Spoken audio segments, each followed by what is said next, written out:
The following story has been brought to you by StoriesToInspire.org. There's a teacher, and her name was Donna, and she was a fourth grade teacher. And they sent in an educator to watch her class, and then after, what he does is he watches the class, and then he gives a tip to the teacher what the teacher's doing wrong and what they need to do to teach the class. Okay, so this teacher, Donna, and these are all true stories. Donna was a teacher in a Michigan school, a very, very small school. So this guy is writing the story who helps teachers. And he says the following. He says, I took an empty seat in the back of the room and watched. All the students had an assignment. What was their assignment? Their assignment was to fill a sheet of paper in a notebook with thoughts and ideas. And what were they supposed to write? Things they cannot do. So he looks at the first kid's paper. I cannot kick the soccer ball past second base. I cannot do long division with more than 3 numerals. I can't get Debbie to like me. Okay, goes to the next student. I can't do 10 push-ups. I can't hit the ball over the left field fence. I can't eat only 1 cookie. That's me, right? Okay. Then he goes up to the teacher and he realizes that the teacher has given every kid to write a full sheet of paper what they feel they cannot do. So all of them are writing these papers. Lesson for a teacher. And the teacher says, I'm also going to do the same thing. So he goes up to see what the teacher's writing. And this is what the teacher's writing. I can't get John's mother to come in for a PTA. I can't get my daughter to put gas in the car. I can't get my son Alan to use words instead of fists. Okay? Okay. So now they're all finished. So she says, all the students, fold your papers, bring them up to the front, and put them in this empty shoebox. So they all collected. Donna, the teacher, takes hers. She puts it in, closes the lid of the box, and walks out of the room. And he's following. He doesn't know what's going on here. She walks out of the room. All the kids follow her. Halfway down the hall, she enters the custodian's room, rummages around, and comes out with a shovel. Shovel in one hand, shoebox in the other. The teacher marches the students out of the school to the farthest corner in the playground. There they begin to dig. They were going to bury their I can'ts. The digging took over 10 minutes because all the fourth graders wanted a turn.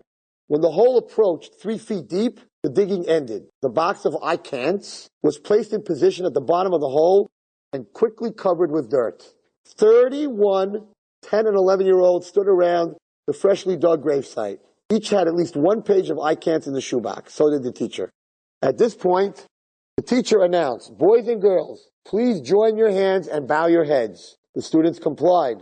They quickly formed a circle around the grave, creating a bond with their hands. They lowered their heads and waited. And now the teacher delivered the eulogy. Friends, we gather today to honor the memory of I can't. While he was with us on earth, he touched the lives of everyone, some more than others. His name, unfortunately, has been spoken in every public building, schools, city halls, state capitals, your house, your room, even in the White House. We have provided I can't with a final resting place and a headstone. He is survived by his brothers and sister. I can, I will, and I'm going to do this right away. But they're not as well known as their famous relative, I can't. Perhaps someday with your help, it will make even a bigger mark on the world. May I can't rest in peace, and may everyone present pick up their lives and move forward in his absence. Amen. Amen. As I listened to the eulogy, I realized this is the guy that's supposed to be giving the teacher a lesson. As I listened to the eulogy, I realized that these students would never forget this day. The activity was symbolic, a metaphor for life. It was a right brain experience that would stick in the unconscious and conscious mind forever. Writing I can't, burying them and hearing the eulogy, that was a major effort on the part of this teacher. But she wasn't done yet. At the conclusion of the eulogy, she turned the students around, marched them back into the classroom, and held a wake. They celebrated the passing of I can't with cookies, popcorn, and fruit juices. As part of the celebration, the teacher cut out a large tombstone. She wrote the words I can't at the top and put R.I.P. in the middle. The date was added at the bottom. Listen to this godless.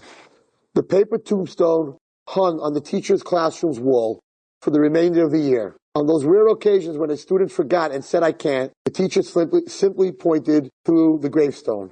The student then remembered that I can't was dead and chose to rephrase the statement. He says, this guy writes, now years later, whenever I hear the phrase I can't, I see images of that 4th grade funeral. Like the students, I remember that I can't is dead. This is such a godless story. Every teacher needs to do this. Now, not every teacher, all of you need to go home and write such a paper and put it on your wall. There is no such thing in this world as I can't. There's I won't, there's I don't want to. With Hashem's help, there's no such word. I was brought up in a house, that word, in the Marines, there's no such word as I can't. You say you can't, they will show you that you can. My father, Allah Shalom, so when he was a soldier in the United States Army, so he was this Jewish skinny kid, 120 pounds, from New York, and his first maneuvers, which is when they go out fully packed, was in Savannah, Georgia, in 140 degrees. And they were in the swamps of Savannah, full of these snakes that are this wide, crocodiles, everything that could kill you lives in those swamps. They gave all these new soldiers, my father, a Jewish kid from New York, he weighed 120 pounds. They gave them each an 80-pound backpack full of weapons and everything. And they said, you guys, today, we're going to walk in the next 2 days, 26 miles, fully backpacked with 80-pound backpacks. And they all, like, you have the backpacks in front of them, and the sergeant says, put them on your back, and they're like, Sarge, we're not even in training yet. My father was like, I can't even lift this thing. You want me to carry this for 26 miles? And the sergeant said, there's something I forgot to tell you. You see, where we're going in the swamps, there are alligators, there are venomous snakes, there are boa constrictors, there are things that you don't want to meet in the middle of the night.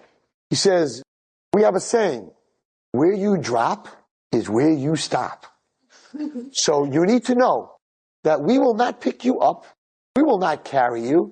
Where you drop, we keep going.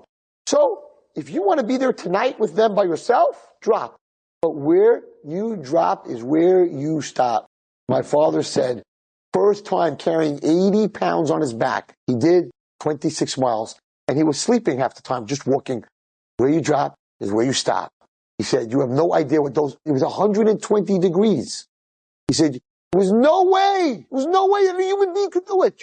That's what they teach you in the army, that you could do. There's no such word as I can't. So girls, that's the physical army. And I just told this to the girls in California. That's the physical army. The spiritual army is the same thing. Sometimes in your life, emotionally and spiritually, you got to carry an 80-pound back on a girl that weighs 40 pounds. Spiritually, she has to carry a 120-pound spiritual backpack for 26 miles. And she's like, I can't, Rabbi Wallerstein. I can't do it anymore. I am done. I am finished. And I'm like, where you stop, where you drop is where you stop. You give up here, it's over. We're not going any further. So just like there's no I can't, like this teacher is telling them, bury the I can'ts in your life, you can. You want to? It's a different question. But you can. Because every neshama in this room is part of God. He takes a part of him and he and he blew it into Adam. It was a part of Hashem. It was Nishmas Hashem that he blew into Adam. And there's one thing about God that you need to know. God does not have in his vocabulary the words, I can't. He buried that a long time ago. There's nothing in the world that God says I can't. And he blew that into each one of us. That there's a part of Elohim, there's a part of Hashem in all of us that says there's no such thing as I can't. What a brilliant story, this teacher. What a brilliant story. We all need to bury, because it is hard out there and there is a lot of things. And we are going through a lot of emotional things. And we have this backpack and it's bigger than us. Sometimes it's so big, it's bigger than us. And HaKadosh Baruch Hu says, you put it on your back and you march. And don't worry, you'll make it. Just put it on your back. There's no such thing as I can't. And that's why Klal Yisrael is still here. After the Holocaust, after the 6 million, after everything that we're going through, with the whole world wanting to destroy us, with it all, because at the end of the day, Klal Yisrael is Am Kishei Oiref. What does Am Kishei Oiref mean? We are a nation that never says I can't. Enjoyed this story? Come again. Bring a friend. StoriesToInspire.org